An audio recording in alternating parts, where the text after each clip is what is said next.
Hey guys, it's your girl Sweetie D. Welcome back to my YouTube channel. Please hit like, share, and subscribe to my channel. And today we're doing another series, another story time about adoption is not for the weak.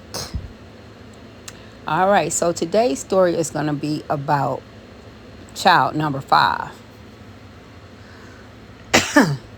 Like I said, for those of you who don't know, I adopted a sibling group of 5 after I raised my 3 sons, my biological sons. And when I first got them, they were 1, 2, and 3. I got the last 2 from the hospital. They were 2 days old. And this story is going to be about number 5. So number 5 is the last one I got. She was 2 days old when I got her from the hospital. She grew up pretty much. She wasn't diagnosed with anything. She was pretty much supposed to be normal. And yeah, she was a normal child. She really didn't do me from the beginning. She was a baby. I raised her and stuff as a baby, but when she got to toddler age, she gravitated towards my ex-husband. Well, he was my husband at the time, but she gravitated toward him. She loved him. She would just lay with him all day. She would stay in his arms, and when I would try to hold her, she would like run away from me, shake her head no. Like, she just didn't do me all the way until, let me see, she used to even play us against each other. Like, go and tell him on me when after she got older, she would go and tell him on me when I said something to her, when I did something to her. And then he would come to me in front of her and be yelling at me and tripping on me for telling her to do something or telling her what was right. And I tried to explain to him, you don't do that. You don't do that to kids. If you want to tell me or check me about something with her, you take me to the side and you tell me by myself. You don't tell me in front of her, because that's why she acting like she act. Like she don't really have to do what I say, because all she got to do is run to you and tell you. And she did that for years, honey. She did that for years. She played us against each other so much till I start feeling a type of way toward her. Like, I don't like you. Like, for real. Because what are you doing? What are you doing here? And then, so, like I said before in a previous video, the relationship that I had with him was toxic anyway. So her doing that and then all the other stuff that I was going through, I just decided, hey, we not finna do this no more. So me and him got divorced. So when we got divorced, that was in 2020, and she was about maybe 11 or 12. That is when me and her relationship started getting better. We started like doing different things together, going together, and then she was able, as she got older, she was able to see his toxic behavior. And she was like, how did you deal with that? How did you do this? And how did you do that? Like now, she'll even ask me, she'll even say, my daddy this and my daddy that and my daddy that. I said, well, you know who he is. You knew who he was back then. But see, at the time, she was using it to her benefit. And I'm telling y'all, I could not stand that little girl. Because she would just be saying anything oh yeah, that's another thing. She would just say anything she wanted to say to me. Like, we could be in the car and I'll say something and she'll make a comment from the back seat. And I'll be like, what you say? She'll just say anything to me, and then he'll be like, oh, you're not supposed to say that to your mother. You're not supposed to say that to your mother. But then he don't know that this is the behavior that he created by all the time trying to check me in front of her. So yeah, I was like, girl, it took everything I had in me not to just smack her most of the time. But I still took care of her and did the things I was supposed to do. And, made sure she was good, made sure she was dressed nice, made sure she had baths, made sure, everything she was supposed to have that she had. But I did not like her.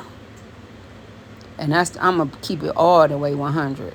I did not like her. She was just, ooh, I couldn't stand that little girl. But like I said, as she got older and, he wasn't in the picture no more, she started then gravitating towards me. And we built a relationship.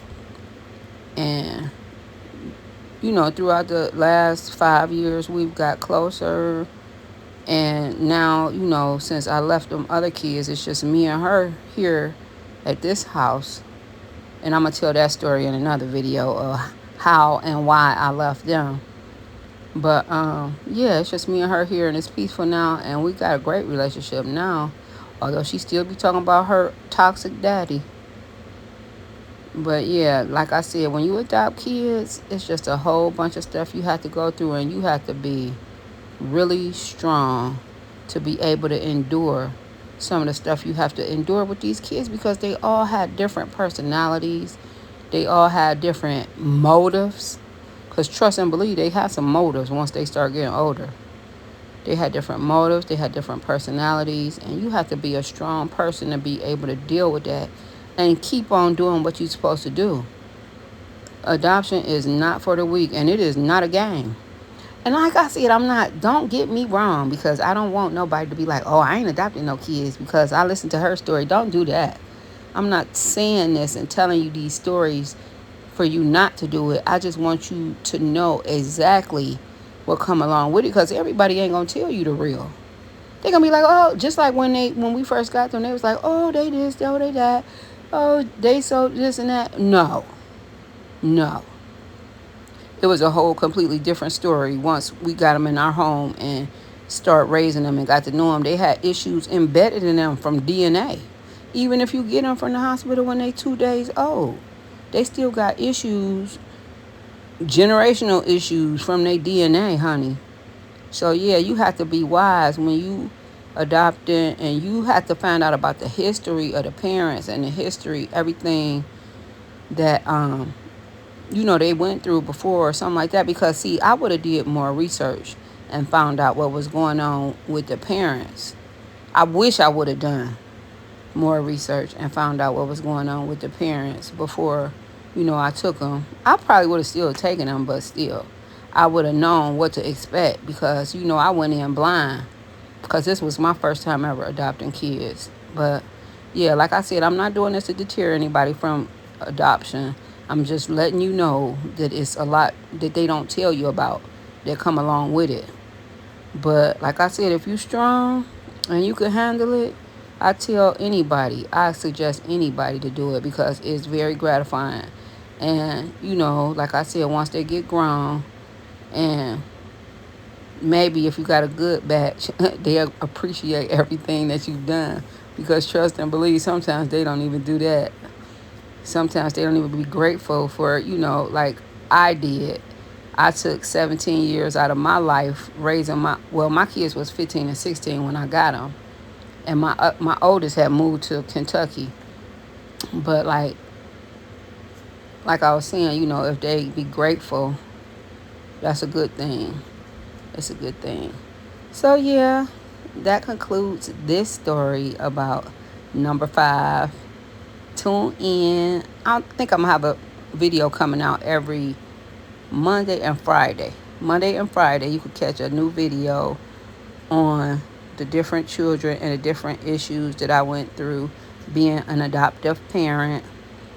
And yes, I got plenty of stories. So tune in, and don't forget to share, hit like and subscribe to my channel.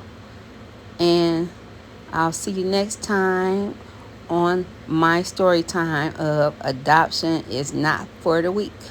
See you soon. Bye-bye.